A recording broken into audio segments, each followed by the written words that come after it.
Okay. ఇవాళ మనం మహాకశ్యప థేరా, శక్రుడు మరి శీల సువాసన గురించిన ఒక కథ చూద్దాం రండి.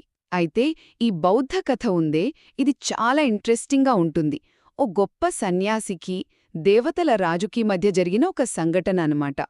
అంటే రూల్స్ పాటించడమా లేక లోపల మంచిగా ఉండడమా, ఏది గొప్పతో చెప్తుంది. మొదటిగా మహాకశ్యప థేరా అనే ఒక గొప్ప సన్యాసి ఉండేవారు.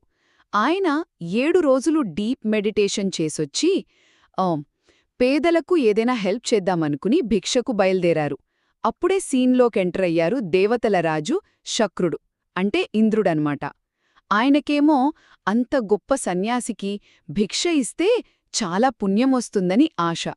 అందుకే భార్య సుజాతతో కలిసి ముసలి పేద నేత పనివాళ్లలా వేషం మార్చుకున్నారు. రెండవది, మహాకశ్యపుడు ఆ ముసలివాళ్లిచ్చిన భిక్ష తీసుకున్నారు కాని అబ్బో, ఆ వాసనేంటి, మామూలుగా లేదు.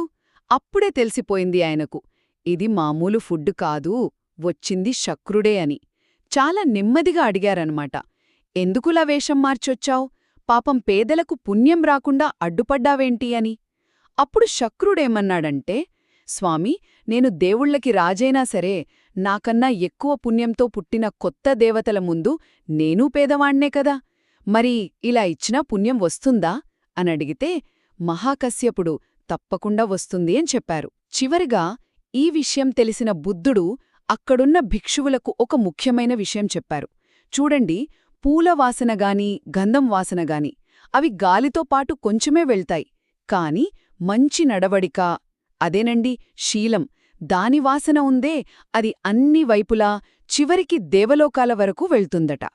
అంటే జస్ట్ రూల్స్ ఫాలో అవ్వడం కాదు, దయ, ఓర్పు, తెలివి, మంచి ప్రయత్నం, ఇలాంటి గుణాలన్నీ ఉండాలి అని గుర్తుచేశారు. సో ఈ కథ మనకు ఏం చెప్తోందంటే, అసలైన విలువ బయట ఆడంబరాల్లో కాదు, మన లోపలి మంచితనంలోనే ఉంది. దాని పవర్ ఎలాంటి గిఫ్టులకన్నా, పొజిషన్స్ కన్నా చాలా గొప్పది.